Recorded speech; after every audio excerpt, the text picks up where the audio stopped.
Hey guys, MrBayeasy here, and today we're going to be covering the analysis and summary of episode 9 of the Hunt the Truth audio series, Phantoms. This week's episode was packed with action and confusion as the attack on Oni began, so without further ado, let's get it kicked off at the beginning. The episode starts with Ben and Petrosky. Ben is trying to pre-record Petrosky's statement so as to secure that piece of data for the foreseeable future. Since this is a high-risk operation, Ben is completely focused on the objective, while Petrosky doesn't seem as though his head is completely in the game. He mentions how this whole Master Chief fiasco is humorous to him, as it's probably got O&I in a knot. However, it almost seems as though he is stalling. As Ben reinstates how imperative this mission's success is, Petrosky kicks it into gear and gives Ben exactly what he wants on O&I in perfectly intellectual context. I am Corporal Anthony Petrosky, retired trooper of the 105th ODST Division. I am testifying by my own free will, under no duress by any parties, and I wish to make the following statement. An incident involving a 12 to 13-year-old male who identified himself as John 117. He had extensive scarring on his torso, consistent with post-procedural scarring I've seen on recently inducted Spartans, and under orders from an Oni CPO, John killed 2 ODSTs and critically injured 2 others, an attack that greatly exceeded natural human ability. Afterwards, the Office of Naval Intelligence, through our COs, issued an order of absolute suppression of all accounts of this incident. Through coercion, pressure being brought to bear, we were ordered to keep silent, to never speak of this publicly, upon fear of court-martial.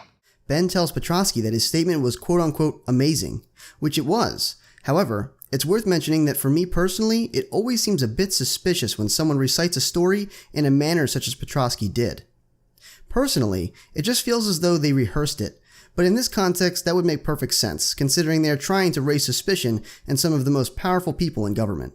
Moving on from this, Ben continues to attempt to reach Mashok, as he was supposed to put together a complex list linking the consistency of child abductions in the outer colonies by O&I.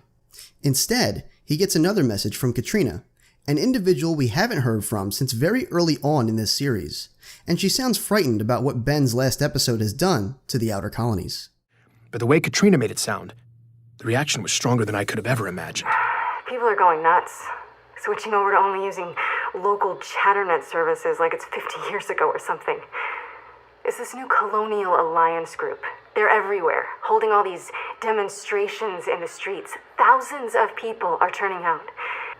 I don't know if I'm being paranoid, but I think someone may be targeting me for helping you. Last time I talked to you, my entire system was overrun with corrupted files, and my whole neighborhood lost power. I don't know. I don't really feel safe, so if you know anything about this, or what we can do to protect ourselves, I mean, they're already shutting down the street. Katrina's message got cut off. I had no idea what was happening. Despite her distress, Ben knows that he really can't do anything to help her in his current state, so his only real choice is to continue with the mission. He then receives a call from Mashok, and he gives Ben extremely concrete evidence on the details and intricacies of the abductions, even going so far as to provide a live police discussion that further elaborates on such an incident. I also cleaned up and edited that police scanner data. It's one of Oni's abducted kids returning home and running into their clone. So officer gets called to the scene of a home invasion. It's this middle-aged couple and the teenage son who's in a wheelchair.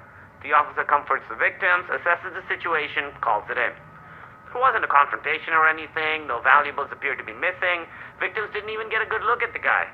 The perpetrator just entered the house, went into the son's room, son freaked out, perpetrator fled the scene, blah blah blah. Now everything seems to be okay. During his report to dispatch, though, the officer gets startled by a sound, reports a possible shots fired somewhere nearby. Backup arrives to canvass the area. About 10 minutes later, same officer reports discovering a body in a nearby field. 7 Charlie 19, what's the rush on? It's the exact same kid. The kid from the home invasion over at Sten. I mean, it's 1056? Looks like his identical twin. I don't even know what to say. 7 Charlie 19, ME is en route. The medical data Mashok had sent along with the audio made the picture even uglier. The son was in a wheelchair because months of medical procedures had left him with permanent nerve damage from when he was 6 years old. under treatment for autoimmune and significant cognitive disorders. Those procedures that left him paralyzed were nearly identical to those from John's medical records.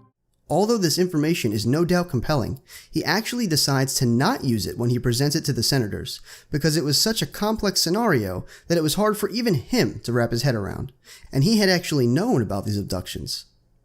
Meshach relays his confidence in Ben and tells him not to worry, as he will be on the ready for the flow of information that begins to circulate after the presentation. He also tries to tell Ben one last thing, but gets cut off by an anxious Pharaoh, and it would seem as though the calm before the storm was about to end. Do you have a way in? I'm already in. And this is how it's going to work. You have the files ready for upload. I'll secure a connection and give you a direct feed into the hearing. You'll present Petrovsky's testimony, upload the files, and make your case.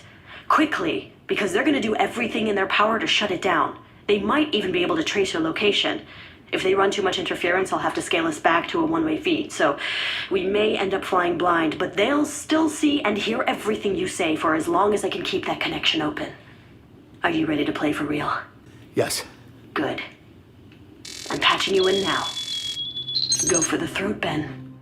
Ben's feed goes live right in the middle of the meeting between the senators and the ONI officials. As he scans the room, he is surprised to find Sully sitting amongst the ONI members. Seemingly unfazed, he quickly begins his case right after overcoming the reality of the situation.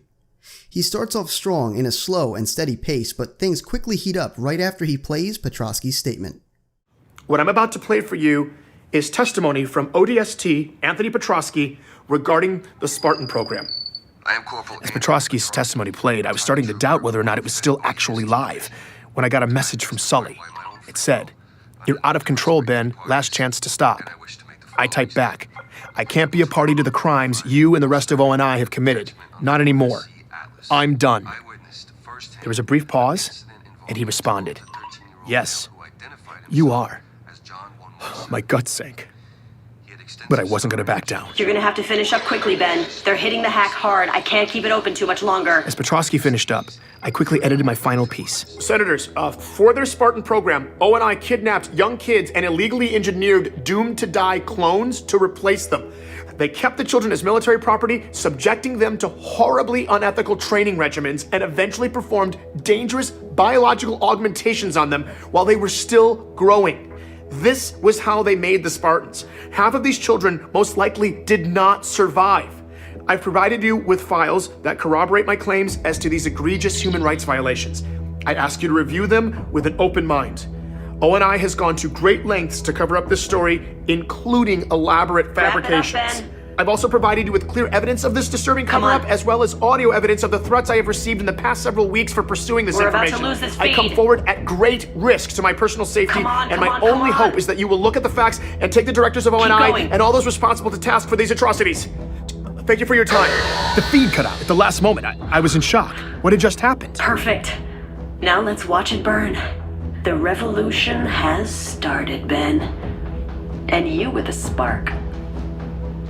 From now on, you're under our protection. Pharaoh? She was gone. The backlash of Ben's rebellion against ONI hits hard, as his financial assets are almost immediately frozen after his presentation. Then, if things couldn't get any worse, he receives 2 delayed messages on his compad. One of which is Meshach, who calls in a frantic voice talking about some information he came across that was so important he wanted to meet him in person. However, despite Meshach's wishes, he tries to contact him directly and notices that the entire communication network to the outer colonies is now down. Unable to do anything, he checks the other delayed message, which is Katrina, who comes through in a very broken and unclear voice. For your convenience, I have subtitled it with what I believe her to be saying throughout the conversation. It was from Katrina. Ben, I can't even point us down. It's totally gone. We're completely my parents, Ellie, no one from the whole system is internet. And there's a full core. Please, if you can tell someone what's happening or get somebody to need help and we need food and... The outer colonies had been completely cut off. I listened to Meshach's message again. Things are getting a little hectic I needed him to help me sort this out. The idea of sitting here, waiting in that darkness for him, scared the life out of me.